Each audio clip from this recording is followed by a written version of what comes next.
First thing you need to know about betrayal is that it has a smell. Not metaphorically, literally.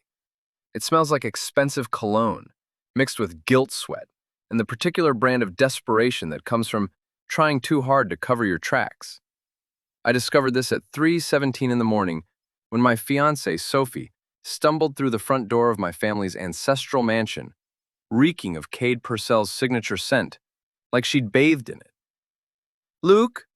Her voice carried that particular pitch women use when they're about to lie to your face. "Are you awake?" I was sitting in the leather chair by the window, the one my grandfather used to read his evening paper in, watching her fumble with her keys in the foyer. The moonlight streaming through the old glass gave everything a noir quality that would have been romantic if my world wasn't currently imploding. "Work ran late again?" I asked, not bothering to hide the sarcasm. Sophie kicked off her heels, expensive ones I'd bought her for her birthday, and padded across the hardwood floor.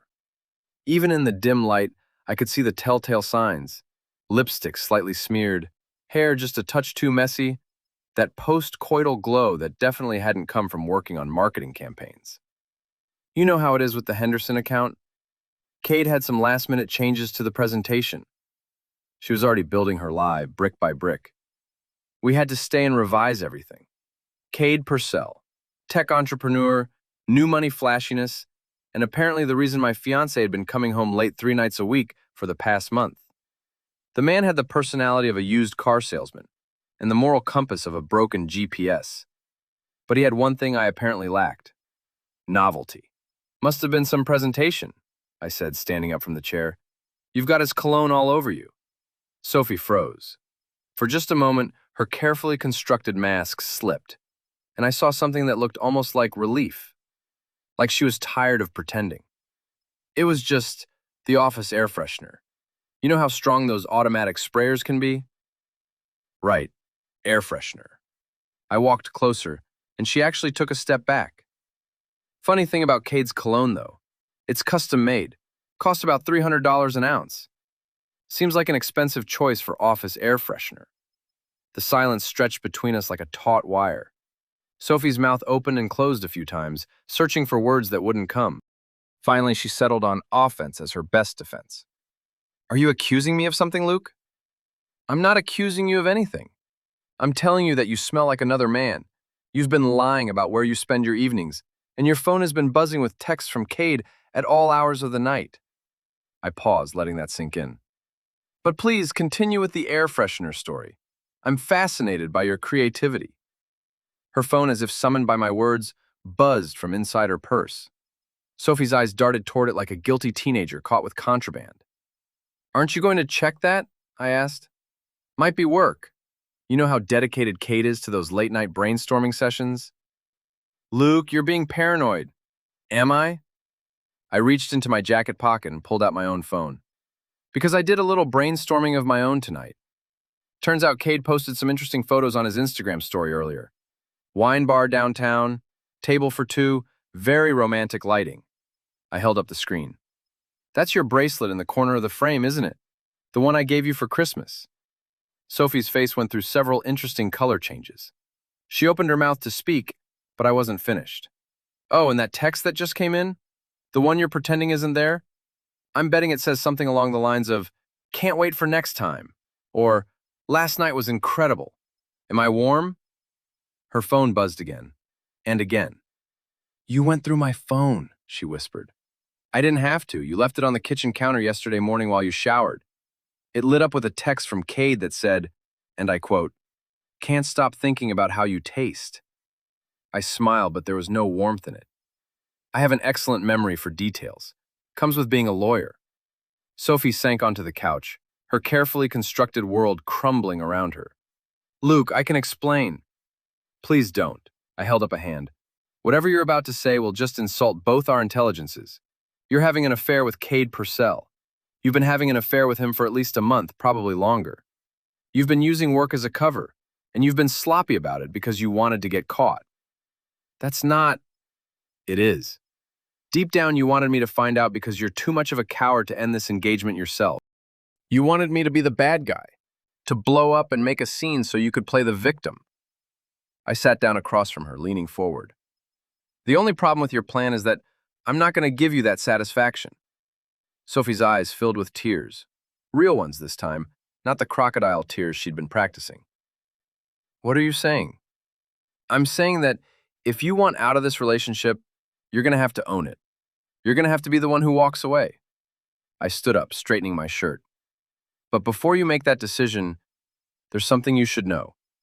I walked over to the antique desk in the corner and pulled out a manila folder. Sophie watched me with growing dread. This house, I said, tapping the deed inside the folder, the one you've been so eager to renovate and redecorate? The one you've been telling your friends will be ours after the wedding? I smiled. As of yesterday afternoon, it belongs to my sister Rachel. The color drained from Sophie's face. What? I transferred the deed. Completely legal, completely binding. Turns out that when you're planning to cheat on someone, you shouldn't do it with someone who brags about it to half the town. I closed the folder with a satisfying snap. Cade's been telling everyone who'll listen about his conquest. Did you really think word wouldn't get back to me? Sophie stared at me like I'd grown a second head. You can't do that. We're engaged. This is going to be our home. Correction. We were engaged. Past tense. I pulled the engagement ring from my pocket. I'd taken it off an hour ago and set it on the coffee table between us. And this was going to be our home. But you decided you wanted to shop around for an upgrade. Luke, please. The funny thing is, I continued, as if she hadn't spoken, Cade's been doing his own shopping. Did you know he's been seeing Jennifer Morrison from the country club? Tuesdays and Thursdays, while you're working late on Mondays and Wednesdays. Apparently, he likes to keep his options open. The look on Sophie's face was worth every sleepless night I'd spent planning this moment. Pure, unadulterated shock, mixed with the dawning realization that she'd been played just as badly as she'd played me. That's not possible. Private investigator. Cost me $500 and 3 days of surveillance. I shrugged. Best money I ever spent. Turns out Cade's got a type. Engaged women who are looking for excitement. Makes them feel powerful, I guess. Sophie's phone buzzed again. This time she grabbed it with shaking hands and read the message. Her face went white. What does it say? I asked, though I already knew. He says he can't see me anymore. That it's getting too complicated. Her voice was barely a whisper. He says his girlfriend is getting suspicious. Girlfriend? I raised an eyebrows. Interesting. I thought Jennifer was just a fling.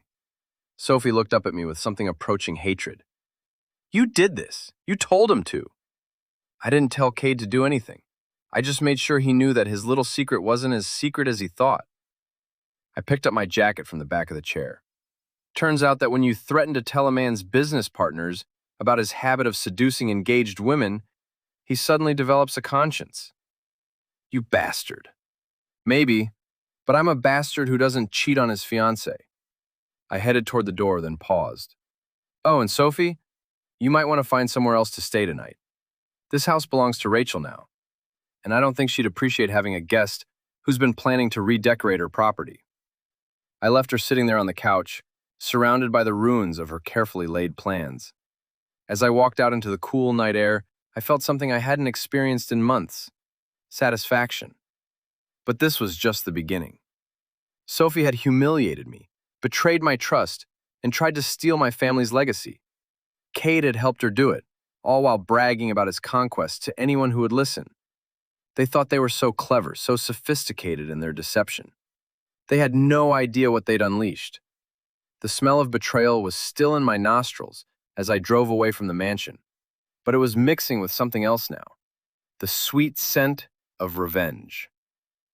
The next morning, I sat in my law office downtown, nursing my third cup of coffee and staring at a stack of divorce papers that suddenly seemed prophetic. My secretary, Mrs. Patterson, kept shooting me concerned glances through the glass partition, but I wasn't ready for sympathy yet. I was still in the intelligence-gathering phase of my operation. My phone buzzed with a text from my sister Rachel. Heard about Sophie. You okay? I typed back, better than okay. We need to talk. 20 minutes later, Rachel walked into my office carrying 2 cups of coffee and wearing the expression of someone who'd been expecting this conversation for months. She's been cheating on you, she said without preamble. settling into the chair across from my desk. You knew. I suspected. Sophie's not as subtle as she thinks she is. Rachel took a sip of her coffee. The way she looked at other men, the way she talked about upgrading everything in your life. I figured it was only a matter of time. Why didn't you say anything? Because you wouldn't have believed me. You had to see it for yourself. She leaned forward. The question is, what are you going to do about it? I opened the manila folder I'd shown Sophie the night before and slid it across the desk. For starters, congratulations. You're now the proud owner of a 19th century mansion with original hardwood floors and a cheating ex-fiancé problem. Rachel flipped through the deed transfer documents, her eyebrows rising. Luke, this is a lot of money. It's family property. It should stay in the family. I sat back in my chair. Besides, Sophie's been telling everyone who will listen that she's going to gut the place and turn it into some kind of modern monstrosity over my dead body. What about Sophie? Is she going to fight this? With what? We weren't married. She has no legal claim to the property, and the transfer was completed before I confronted her about the affair. I smiled grimly. Sometimes being a lawyer has its advantages. Rachel was quiet for a moment, studying the papers. This isn't just about protecting the house, is it? No, it's not. You're planning something. I'm planning several somethings. I pulled out another folder, this one thicker than the first. Did you know that Cade Purcell's tech company is mostly smoke and mirrors? His biggest clients are 3 shell companies that all trace back to his own holding corporation. He's essentially paying himself to make it look like he's successful. How did you find that out? Public records, mostly. A little creative research. I flipped through the documents.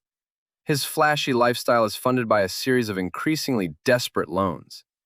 He's about 6 months away from bankruptcy, but he's been using his fake success to seduce women who think they're trading up. Rachel whistled low. Sophie has no idea. Sophie has no idea about a lot of things. For instance, she doesn't know that Cade's been bragging about their affair at the country club bar every Friday night. She doesn't know that half the town already considers her a laughingstock. And she definitely doesn't know that her boss, Margaret Henderson, is best friends with my mother. Oh, Luke, you didn't. I didn't have to do anything.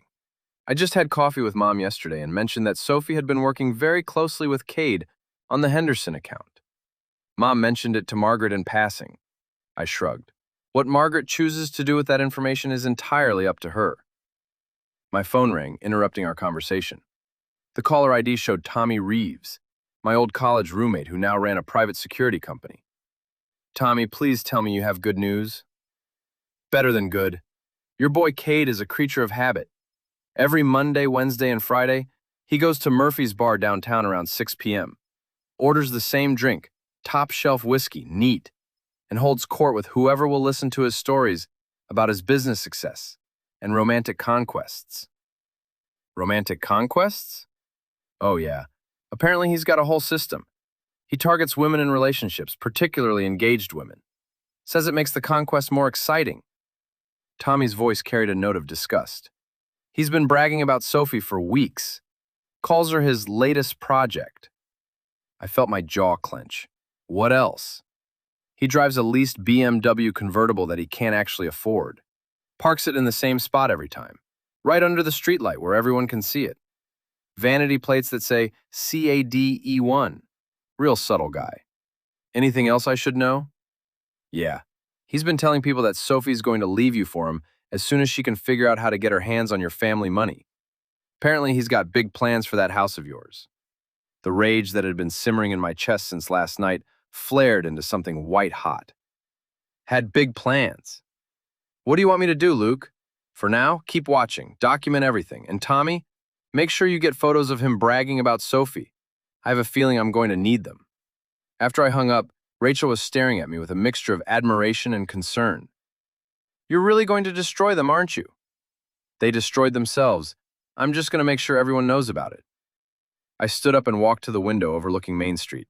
Sophie wanted excitement, wanted to feel like she was trading up for something better. Cade wanted a trophy he could brag about. They both got exactly what they wanted. And now? Now they get to live with the consequences. I turned back to Rachel. I need you to do something for me. Name it. There's going to be a lot of gossip over the next few weeks. People are going to ask you questions about Sophie, about the house, about what happened. I need you to be completely honest with them. Rachel frowned. Luke, I don't want to spread rumors. You won't be spreading rumors, you'll be telling the truth. Sophie cheated on me with Cade Purcell. I transferred the house to you to keep it in the family. Those are facts, not gossip. I sat back down. The difference is that when you tell the truth, people will respect you for your honesty. When Sophie tries to spin her version of events, people will know she's lying. What about Cade? Cade's going to have bigger problems than gossip. I pulled out my phone and showed Rachel a text message. That's from Jennifer Morrison. Apparently, Cade's girlfriend just found out about Sophie. The text read, Is it true that your ex-fiancé was sleeping with Cade Purcell? Jennifer is furious. She's been dating him for 3 months and had no idea he was seeing other people. She wants to talk to Sophie. Rachel's eyes widened. Oh, no. Oh, yes. Turns out Cade's been juggling more women than he could handle. And now they're all comparing notes. I put the phone away. I didn't orchestrate this, but I'm certainly not going to interfere with it. What happens next? Next, I go home and pack Sophie's things. She can pick them up from the front porch. I gathered up the folders on my desk. After that, I think I'll take a drive downtown. Maybe stop by Murphy's bar for a drink. Luke, don't worry, Rachel. I'm not going to do anything illegal or stupid. I'm just going to be visible. Let people see that I'm not hiding, not ashamed, not broken. I smiled, and this time there was genuine warmth in it. Sometimes the best revenge is just living well while your enemies destroy themselves. As I left the office, I felt a sense of purpose I hadn't experienced in months. Sophie and Cade thought they were so clever, so sophisticated in their deception. They thought they could humiliate me and steal my family's legacy without consequences. They were about to learn how wrong they were. The game was just beginning, and I held all the cards. Murphy's Bar on a Friday night was exactly what you'd expect from a small, coastal town's favorite watering hole. Dim lighting, worn wooden floors, and the kind of atmosphere where secrets went to die. I've been coming here since college, but tonight felt different. Tonight, I wasn't just Luke Jarrett having a drink. I was Luke Jarrett making a statement. I chose a table with a clear view of the bar and Cade's usual spot, ordered a beer, and waited. Tommy had texted me earlier. Target acquired, ETA 6 minutes. Sure enough, at exactly 6:07, Cade Purcell strutted through the front door like he owned the place. The BMW convertible with the vanity plates was parked right where Tommy said it would be, gleaming under the streetlight like a beacon of insecurity. Cade looked exactly like what he was, a man trying too hard to project success. Expensive suit that didn't quite fit right, watch that was too flashy for the venue, and that particular swagger that screamed, overcompensating. He bellied up to the bar and ordered his usual top-shelf whiskey neat. Evening, Cade, called out Jim Morrison from a nearby table. How's business? This was it. This was the moment Cade would start bragging, just like Tommy said he did every Friday night. I pulled out my phone and started the voice recorder app. Can't complain, Jim. Just closed another major deal this week. 7 figures. Cade took a sip of his whiskey and grinned. Of course, it's not all about the money. Sometimes the best deals are the personal ones, if you know what I mean. A few of the regulars chuckled. They'd heard this routine before. Speaking of personal deals, Cade continued, his voice carrying across the bar. You all remember Luke Jarrett's fiancée, Sophie? Blonde, works at that marketing firm downtown? My grip tightened on my beer bottle, but I kept my expression neutral. Several people nodded, including Jim Morrison, whose daughter Jennifer was apparently one of Cade's other conquests. Well, let's just say she's been very interested in exploring her options lately. Cade's grin widened. Smart woman. She knows a good opportunity when she sees one. What kind of opportunity? Asked Sarah Chen from the corner booth. The kind that comes with a better lifestyle, better prospects, better everything. Cade gestured expansively. Poor Luke's a nice enough guy, but he's stuck in the past. Living in that old house, working the same job as Daddy did, Sophie deserves better than that. I felt my jaw clench. but I forced myself to remain still. This was exactly what I needed. Better like what? Jim Morrison's voice had a slight edge to it that Cade was too drunk on his own ego to notice. Like a man who knows how to treat a woman right? Like a man who's going places? Cade finished his whiskey and signaled for another. Sophie's got taste. She knows quality when she sees it. Quality, repeated Sarah Chen flatly. That's right, and between you and me? Cade leaned closer to his audience, lowering his voice just enough to make it seem conspiratorial, while still being audible across half the bar. She's been very appreciative of the attention. Very appreciative, if you catch my meaning. That was enough. I stood up, pocketed my phone, and walked over to the bar. The conversation died as people noticed me approaching. Evening, everyone, I said pleasantly, as if I hadn't just heard my ex-fiancée's affair discussed in graphic detail. Cade, good to see you. Cade's face went through several interesting color changes. He'd been so caught up in his bragging that he hadn't noticed me sitting 20 feet away. Luke, hey, I was just telling everyone about your business success, I heard. I signaled the bartender for another beer. 7-figure deal, was it? That's impressive. Yeah, well, you know how it is in tech. Things move fast. They certainly do. I accepted my beer from the bartender and took a long sip. Funny thing about moving fast, though. Sometimes you move so fast, you don't notice the obstacles until you've already hit them. The bar was dead silent now. Even the jukebox seemed to have paused between songs. What's that supposed to mean? Cade asked, but his voice had lost its earlier confidence. Oh, nothing specific. Just a general observation about life. I turned to address the room. You know, folks, I have to thank Cade here. He's taught me a valuable lesson about the difference between appearance and reality. Luke, maybe we should, Cade started. For instance, I continued, ignoring his interruption, someone might drive an expensive car and wear expensive clothes and talk about expensive deals. But that doesn't necessarily mean they can afford any of it. Cade's face was now approaching the color of a ripe tomato. What are you trying to say? I'm not trying to say anything. I'm saying it directly. I pulled out my phone and opened the folder of documents Tommy had helped me compile. Public records are fascinating things, Cade. Did you know that your BMW is 3 months behind on payments? Or that your company's biggest clients are shell corporations that you own yourself? The silence in the bar was deafening. Cade looked like he wanted to crawl under the floorboards. You're lying. Am I? Because I've got the paperwork right here. Loan documents, incorporation filings, tax records. I held up the phone. It's all public information, really. You just have to know where to look. Jim Morrison leaned forward in his chair. Is that true, Cade? It's complicated. Business is complicated. What's not complicated, I said, is character. See, when a man builds his whole identity on lies, when he seduces other men's fiancées and then brags about it in public, when he makes promises he can't keep and claims success he hasn't earned, well, that tells you everything you need to know about who he really is. Cade stood up abruptly, his bar stool scraping against the floor. I don't have to listen to this. No, you don't. You're free to leave any time. I raised my beer in a mock toast. But before you go, you might want to check your messages. I think Jennifer Morrison has been trying to reach you. The color drained from Cade's face. What? Jennifer Morrison, Jim's daughter, your girlfriend? The one you forgot to mention to Sophie? I took another sip of beer.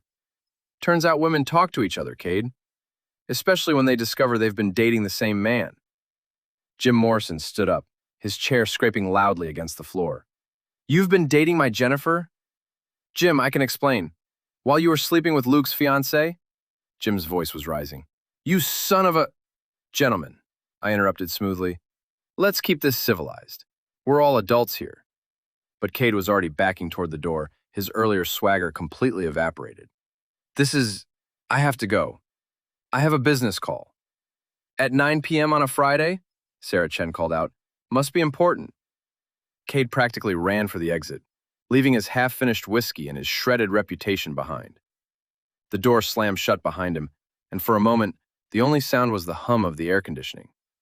Then Jim Morrison started laughing. Not a pleasant laugh, but the kind of bitter chuckle that comes from watching justice served. Well, I'll be damned, he said. That boy's been playing my Jennifer for a fool. I'm sorry you had to find out this way, Jim, I said, and I meant it. Don't be. Better to know the truth. Jim raised his own beer. To the truth, Luke, and to getting rid of the garbage. To the truth, echoed several other voices around the bar. As I sat back down at my table, I felt a satisfaction that went deeper than mere revenge. This wasn't about destroying Cade, it was about exposing him. There's a difference between vengeance and justice, and tonight, justice had been served with a side of public humiliation. My phone buzzed with a text from Tommy. Got it all on video, beautiful work. Another text, this one from Rachel. Mom called. Margaret Henderson wants to see Sophie first thing Monday morning. Something about inappropriate workplace relationships. And finally, a text from an unknown number. This is Jennifer Morrison. Can we talk? I finished my beer and left a generous tip for the bartender. As I walked out of Murphy's bar, I could hear the conversations starting up again behind me. But now they had a very different tone. The story of Cade Purcell's spectacular fall from grace would be all over town by morning. But this was still just the opening act. Sophie hadn't faced the music yet, and Cade's humiliation was far from complete. The real show was just beginning. Saturday morning brought the kind of crisp autumn air that made small towns feel like movie sets, all golden leaves and promising skies. I was sitting on the front porch of what used to be my house, now Rachel's house, drinking coffee and reading the local paper when Sophie's car pulled into the driveway. She looked like hell. Her usually perfect hair was pulled back in a messy ponytail. She was wearing yesterday's clothes, and her makeup couldn't quite hide the fact that she'd been crying. She climbed out of her car slowly, like someone walking to their own execution. Luke, she called out as she approached the porch. We need to talk. Do we? I folded the newspaper and set it aside. I thought we covered everything pretty thoroughly Thursday night. Please. I know you're angry, but we can work through this. She climbed the porch steps, her heels clicking against the wood. What happened with Cade? It was a mistake. A stupid, stupid mistake. Was it a mistake when you started the affair, or just a mistake when you got caught? Sophie flinched. That's not fair. Fair? I laughed, but there was no humor in it. You want to talk about fair? Let's talk about fair. Is it fair that while I was working 60-hour weeks to build our future, you were sleeping with another man? Is it fair that you were planning to redecorate my family's house while betraying my trust? Is it fair that Cade's been bragging about his conquest to half the town for weeks? He was bragging? Sophie's voice was barely a whisper. Oh, you didn't know? Yeah, every Friday night at Murphy's bar, real classy guy, your Cade. He likes to share details. I stood up, walking to the porch railing. But then again, I guess you didn't really know him at all, did you? Sophie sank into one of the wicker chairs, her composure finally cracking completely. He said he loved me. He said we had a future together. And you believed him. Yes, I believed him. The words came out as a sob. I believed him when he said you were holding me back, that I deserved better, that he could give me the life I wanted. The life you wanted. I turned to face her. You mean the life where you get to spend my family's money while sleeping with other men? It wasn't about money. Wasn't it? Because according to Cade, that's exactly what it was about. He told everyone who would listen that you were going to leave me as soon as you figured out how to get your hands on my inheritance. Sophie's face went white. He said that? He said a lot of things, Sophie. Most of them about you. None of them particularly flattering. I sat back down, leaning forward. Tell me, when exactly were you planning to break up with me? Before the wedding or after? I don't know. I was confused. You were confused. I nodded slowly. Well, let me clear up some of that confusion for you. First, there's not going to be a wedding. Second, this house belongs to Rachel now.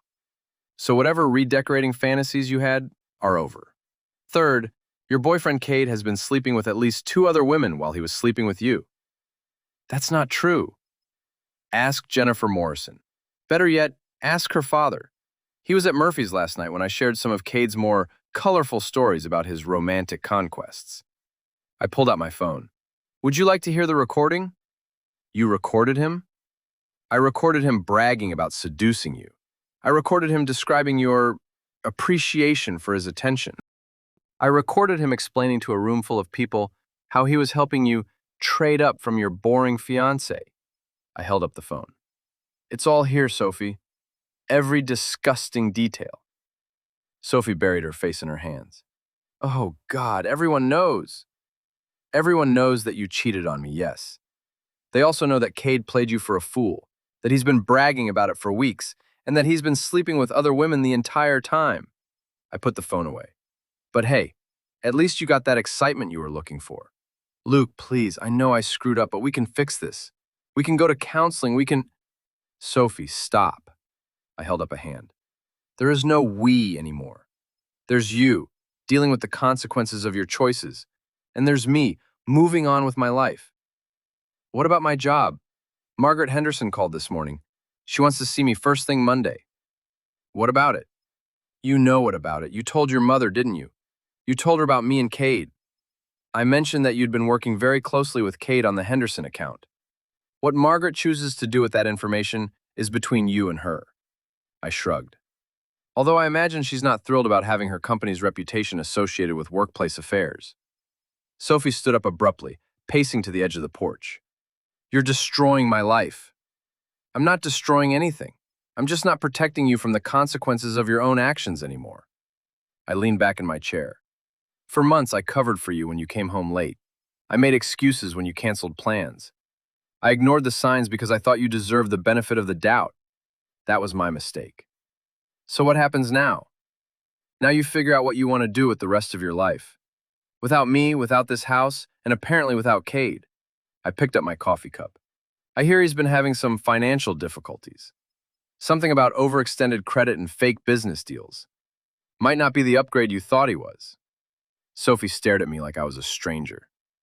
You're different. You're cold. I'm honest. Maybe that's what seems cold to you. I stood up again. Your things are packed and waiting by the front door. Everything else, the ring, the wedding plans, the future you thought you had, that's all over. Luke. Sophie, listen to me very carefully. This conversation is over. This relationship is over. Whatever consequences come from your choices, the job situation, the gossip, the fact that your boyfriend turned out to be a fraud, those are your problems to solve. I walked to the front door. I have my own life to rebuild. As I reached for the door handle, Sophie called out one last time. I loved you, Luke. I really did. I paused, my hand on the door. Maybe you did, but you loved the idea of something better more. I went inside, leaving her alone on the porch with her packed belongings and her shattered illusions. Through the window, I watched her load her suitcases into her car, her movements slow and defeated. My phone buzzed with a text from Tommy. Jennifer Morrison wants to meet with you and Sophie together. Says she has some things to say to both of you. Interested? I typed back, when and where? Tonight, Murphy's Bar, 7 p.m. She's bringing friends. I looked out the window again. Sophie's car was pulling out of the driveway, probably heading to whatever hotel or friend's couch she'd be calling home for the foreseeable future. I'll be there, I texted back. The dominoes were falling exactly as they should. Sophie had learned that actions have consequences.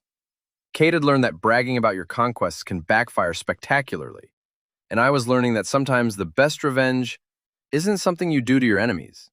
It's something you let them do to themselves. But the night was still young, and Jennifer Morrison sounded like she had her own scores to settle. This was going to be interesting. Murphy's Bar at 7 p.m. on a Saturday night was standing room only, which was unusual for our quiet little town. Word had gotten around about Friday night's confrontation, and it seemed like half the population had turned out for what promised to be an encore performance. I arrived early and claimed the same table I'd occupied the night before. Tommy was already there, nursing a beer and keeping an eye on the crowd. This is bigger than we expected, he said as I sat down. How much bigger? Jennifer Morrison didn't come alone. She brought her sister, 2 of her friends from college, and apparently Sophie's boss, Margaret Henderson. Tommy nodded toward a corner booth where 4 women sat in intense conversation. Oh, and Jim Morrison's here with about half the guys from his construction crew. I followed his gaze and winced. Jim Morrison looked like a man with violence on his mind, and his crew looked ready to back him up. What about Cade? No sign of him yet, but Jennifer sent him a text an hour ago telling him to be here.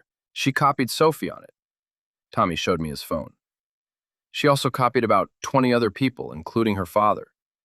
The text read, Cade and Sophie, Murphy's Bar, 7 p.m. tonight. Time for some honest conversation about honesty and consequences. Don't even think about not showing up. Jesus, she's not messing around. Hell hath no fury, Tommy muttered. At exactly 7:15, Sophie walked through the front door. She'd changed clothes and fixed her makeup, but she still looked like someone walking to their own execution. She scanned the room, saw me, and her face went even paler. Jennifer Morrison stood up from her corner booth. Sophie, so glad you could make it. Come sit with us. It wasn't a request. Sophie looked around the room, realized she had no allies here, and reluctantly walked over to Jennifer's table. The conversation that followed was too quiet for me to hear, but Sophie's body language told the story. Shoulders hunched, head down, hands clasped tightly in her lap. At 7:20, Cade finally showed up. He'd clearly been drinking already, and his earlier swagger was replaced by the particular kind of false bravado that comes from liquid courage. He surveyed the room, saw the hostile faces, and his confidence wavered. Well, well, he announced loudly. Looks like the whole town turned out for the show. That's right, Cade, Jim Morrison called out from across the room. We're all here. Question is, what show are you planning to put on? Cade made his way to the bar, ordered a double whiskey, and turned to face the room. I don't know what you all think you know, but we know you've been sleeping with my daughter while she was dating you, and Luke's fiancée was cheating with you, Jim Morrison interrupted, standing up from his table. We know you've been bragging about it like some kind of conquest, and we know you've been lying about your business success while you do it. That's exactly what it is. Jennifer Morrison stood up from her booth, and the room fell silent. Ladies and gentlemen, I'd like to introduce you to Cade Purcell, professional liar and part-time sociopath. Jennifer walked to the center of the room, every inch the prosecutor presenting her case to a jury. For the past 3 months, this man has been telling me that he loves me, that he wants a future with me, that I'm the only woman in his life. She turned to face Cade. At the same time, he was sleeping with Sophie Hargrove and telling her the exact same lies. Sophie looked like she wanted to disappear into the floor. But it gets better, Jennifer continued, because while he was juggling 2 women, he was also bragging to everyone in this bar about his conquests. He was describing intimate details of his relationships, rating our performances, and explaining how he was helping us trade up from our current situations. The room was dead silent, except for the sound of Cade's heavy breathing. And the best part? Jennifer's voice was rising now.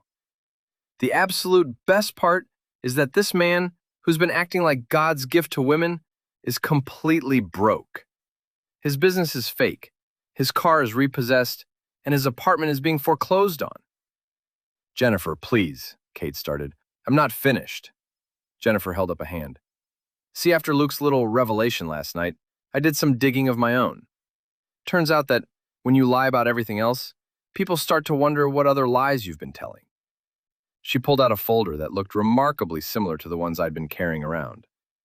Credit reports, bank statements, business filings, all public record, all painting the same picture. Cade Purcell is a fraud. You had no right. I had every right, just like Sophie had the right to know that while you were promising her a future, you were making the same promises to me. Jennifer turned to address Sophie directly. Did he tell you that you deserve better than Luke? That you were too good for a small-town lawyer? Sophie nodded miserably. He told me the same thing about my ex-boyfriend. Said I was too smart, too beautiful, too ambitious to settle for less than I deserved. Jennifer's laugh was bitter. Turns out what I deserved was honesty, which is the one thing Cade Purcell is incapable of providing. Jim Morrison stood up again. Boy, I think it's time for you to leave. I'm not going anywhere, Cade said, but his voice was shaking. This is a public place. I have as much right to be here as anyone.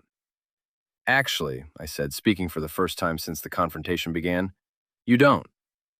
All eyes turned to me. I stood up slowly, pulling out my own folder. See, Cade, while you were busy juggling women and bragging about your conquests, I was doing what lawyers do. I was building a case. I opened the folder. Fraud, harassment, defamation of character, intentional infliction of emotional distress, There are a lot of legal terms for what you've been doing. Cade's face went white. You can't prove anything. Can't I? I pulled out my phone. Because I've got recordings of you bragging about sleeping with my fiancé. I've got witness statements from everyone who heard you describe intimate details of your relationships. I've got documentation of your fraudulent business practices and evidence of your pattern of deceptive behavior. That's not illegal. Some of it is. Some of it's just pathetic. I put the phone away. But here's the thing, Cade. I don't actually want to destroy you legally. That would take too long, cost too much money, and frankly, you're not worth the effort. I walked closer to him, close enough that only he could hear my next words. What I want is for you to disappear. Leave town, leave Sophie alone, leave Jennifer alone, and never come back. Because if I see you again, if I hear that you've contacted either of these women again, if you so much as drive through our town limits, I will bury you in legal paperwork that will take you years and thousands of dollars to resolve. You can't. I can. I will. And unlike your business deals, my threats aren't empty. I stepped back so the whole room could hear me. So what's it going to be, Cade? Are you going to leave quietly? Or do I need to start making phone calls to the state attorney general's office? Cade looked around the room, seeing nothing but hostile faces and closed doors. His shoulders sagged in defeat. This isn't over, he said weakly. Yes, it is, Jennifer Morrison called out. It's been over since the moment we found out who you really are. Cade finished his whiskey in one gulp, threw a 20 on the bar, and walked toward the door. As he reached for the handle, he turned back one last time. Sophie, he called out. I'm sorry. I never meant for things to go this far. Sophie looked up at him with tears in her eyes. Yes, you did. You meant for all of it. And with that, Cade Purcell walked out of Murphy's bar and out of our lives forever. The silence that followed was broken by the sound of someone starting to clap. Then another person joined in, and another, until the entire bar was applauding. But I wasn't done yet. I walked over to Sophie's table and looked down at her. Sophie, I want you to understand something. This isn't about revenge anymore. This is about consequences. You made choices and now you get to live with them. I paused. But I also want you to understand that I don't hate you. I pity you. Sophie looked up at me through her tears. Luke, you had something real.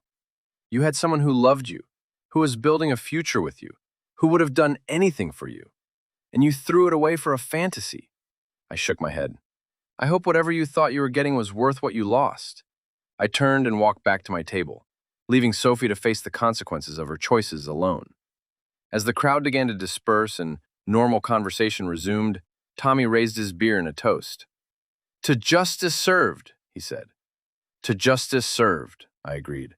But as I sat there watching Sophie gather her things and prepare to leave, I realized that revenge, even when it's justified, doesn't feel quite the way you expect it to. There was satisfaction, yes, but also a kind of emptiness. The chapter was closed, but the story wasn't over. It was just beginning. 3 weeks later, I was sitting in my law office when Mrs. Patterson buzzed me on the intercom. Luke, there's a Jennifer Morrison here to see you. Says it's important. Send her in. Jennifer walked into my office looking like a completely different person from the broken woman I'd seen at Murphy's bar.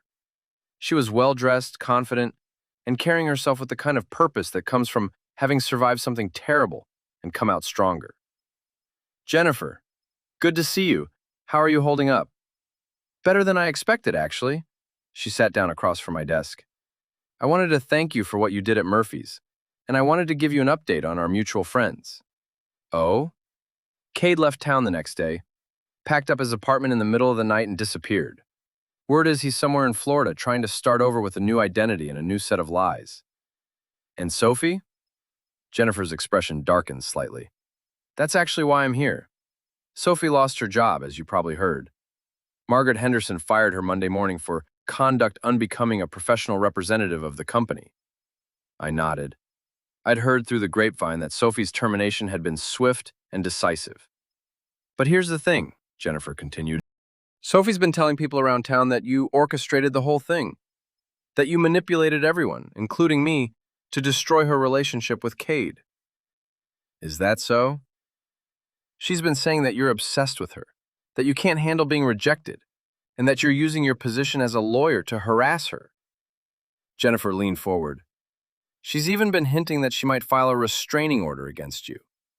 I felt a familiar anger building in my chest, but I kept my voice level.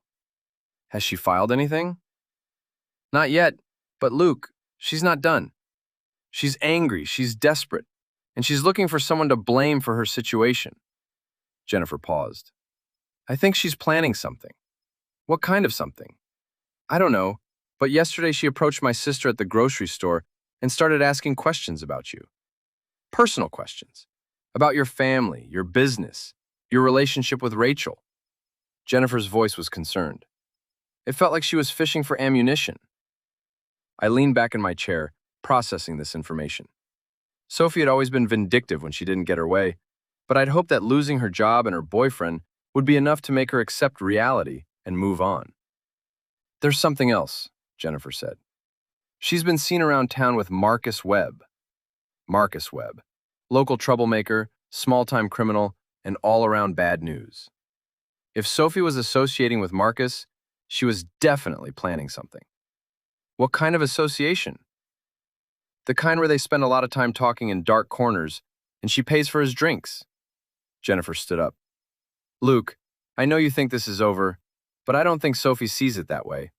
I think she's planning some kind of retaliation. After Jennifer left, I sat in my office for a long time, staring out the window at Main Street. I'd thought the confrontation at Murphy's bar would be the end of it. I'd thought that exposing Cade's lies and Sophie's betrayal would be enough to close the book on this chapter of my life. But apparently, Sophie wasn't ready to let the story end. I picked up my phone and called Tommy. I need you to keep an eye on Sophie Hargrove, I said when he answered. She's been asking questions around town and spending time with Marcus Webb. Marcus Webb? That's not good. What kind of questions? Personal ones. About me, about Rachel, about our family. I paused. Jennifer Morrison thinks she's planning some kind of retaliation. What do you want me to do? Just watch. Document everything. And if she makes any moves toward me or Rachel, I want to know about it immediately. You got it. Anything else? Yeah, find out what kind of relationship she has with Marcus. If she's paying him for something, I want to know what. That evening, I drove out to Rachel's house, my old house, to fill her in on the situation. She was in the kitchen making dinner when I arrived, and the smell of her famous pot roast filled the air with the kind of warmth that made everything seem manageable. You look worried, she said as I sat down at the kitchen table. I told her about Jennifer's visit and Sophie's apparent association with Marcus Webb. Rachel listened without interruption, her expression growing more serious with each detail. So, what do you think she's planning? Rachel asked when I finished. I don't know, but knowing Sophie, it'll be something designed to hurt me where she thinks I'm most vulnerable. The house? Maybe, or my reputation, my business, my relationship with you. I rubbed my temples, feeling a headache building. The problem with vindictive people is that they don't think rationally. They just want to cause pain. Rachel was quiet for a moment, stirring the pot roast. Luke, maybe it's time to take a more proactive approach. What do you mean? I mean, maybe instead of waiting for Sophie to make her move, you should make yours first. Rachel turned to face me. You've been playing defense this whole time. Maybe it's time to play offense. I'm not going to stoop to her level, Rachel. I'm not suggesting you stoop to her level. I'm suggesting you get ahead of whatever she's planning. Rachel sat down across from me. You're a lawyer, Luke. You know how to build a case. So build one. She was right. I'd been reactive throughout this entire situation, responding to Sophie's betrayal and Cade's lies, rather than taking control of the narrative. But I was a lawyer, and lawyers don't wait for their opponents to make the first move. What are you suggesting? I'm suggesting you document everything. Every lie she's told, every person she's manipulated, every rule she's broken. Rachel leaned forward. And then, when she makes her move, you're ready with a response that ends this once and for all. The next morning, I started building my case. Not a legal case, though that might come later, but a comprehensive record of Sophie's behavior over the past month. Her affair with Cade, her lies about her whereabouts, her attempts to manipulate our mutual friends, her recent association with Marcus Webb. By noon, I had a file that painted a clear picture of someone spiraling out of control and looking for someone to blame for her own poor choices. At 2 p.m., Tommy called with an update. "You're not going to like this," he said without preamble. "What did you find?" "Sophie and Marcus have been meeting at the Riverside Motel every afternoon for the past week. She's paying him $200 a day for something, but I don't know what. Any idea what they're planning?" "Not yet, but Luke, Marcus Webb isn't just a small-time criminal anymore. He's been arrested twice in the past year for vandalism and harassment. If Sophie's hiring him for something, it's not going to be legal." That evening, I was working late in my office when I heard a noise outside. It was past 10 p.m., and Main Street was usually deserted by this time. I looked out the window and saw a figure moving around my car in the parking lot. Marcus Webb. I watched as he pulled something out of his jacket, a knife, and approached my car. But instead of slashing the tires or keying the paint, he seemed to be looking for something specific. I grabbed my phone and called 911, then quietly made my way downstairs to the back exit of the building. By the time I circled around to the parking lot, Marcus was gone, but the damage was done. All 4 of my tires had been slashed, and someone had spray-painted "liar" across my windshield in red letters. When the police arrived, Officer Janet Mills took one look at the damage and shook her head. "This looks personal, Luke. Any idea who might have done this?" "I have some suspicions," I said, pulling out my phone to show her the photos Tommy had taken of Sophie and Marcus together. "But I'll need to prove it." "We'll dust for prints, but I wouldn't get your hopes up. Marcus Webb knows how to avoid leaving evidence." Officer Mills made some notes in her report. "You might want to consider filing for a restraining order." "Against who?" "I can't prove Sophie was involved, and Marcus will just deny everything." "Then what are you going to do?" I looked at my vandalized car, at the red paint dripping down my windshield like blood, and felt something cold and hard settle in my chest. "I'm going to end this," I said. The next morning, I called Jennifer Morrison and asked her to meet me at Murphy's Bar at noon. Then I called Rachel, Tommy, and half a dozen other people who'd been witnesses to the events of the past month. It was time for the final act. When everyone had gathered, I stood up and addressed the room. "Ladies and gentlemen, we have a problem. Someone in this town has decided that vandalism and harassment are acceptable responses to being held accountable for their actions." I pulled out the photos of my car. "Last night, my car was vandalized. 4 slashed tires and 'liar' spray-painted across the windshield." Murmurs of anger and sympathy rippled through the crowd. Now, I could file a police report and hope that whoever did this gets caught. I could install security cameras and hire bodyguards and turn my life into a fortress. I paused, looking around the room. Or I could do what I should have done weeks ago and end this situation permanently. "What are you proposing?" asked Jim Morrison. "I'm proposing that we make it clear to Sophie Hargrove and Marcus Webb that their behavior is unacceptable to this community, that we don't tolerate people who destroy property, harass innocent citizens, and refuse to accept responsibility for their actions." "How do we do that?" asked Sarah Chen. I pulled out a folder, my final folder, the one I'd been building for weeks. "We tell the truth, all of it, publicly, completely, and without reservation." I opened the folder. "Sophie Hargrove cheated on me with Cade Purcell. She lied about it for months. When she was caught, she tried to blame everyone but herself. She lost her job because of her own poor choices, and now she's hired Marcus Webb to vandalize my property in retaliation." I pulled out the photos Tommy had taken. "Here's proof of her meetings with Marcus. Here's documentation of the payments she's been making to him. Here's a timeline that shows the vandalism occurred less than 24 hours after their most recent meeting." The room was dead silent. "I'm not asking anyone to do anything illegal or unethical. I'm asking you to spread the word about what kind of person Sophie Hargrove really is. I'm asking you to make it clear that her behavior is unacceptable and that she's not welcome in this community, as long as she continues to harass and intimidate people." Jennifer Morrison stood up. "What about Marcus?" "Marcus is a different problem. He's a criminal, and he should be treated like one." I pulled out another set of documents. "I've filed a police report about the vandalism. I've also filed a civil lawsuit against him for destruction of property and harassment. And I've shared all of my evidence with the district attorney's office. Jim Morrison grinned. Sounds like Marcus is about to have a very bad week. But Sophie's the real problem here, I continued. She's the one who's been orchestrating this campaign of harassment. She's the one who hired Marcus. She's the one who refuses to accept that her actions have consequences.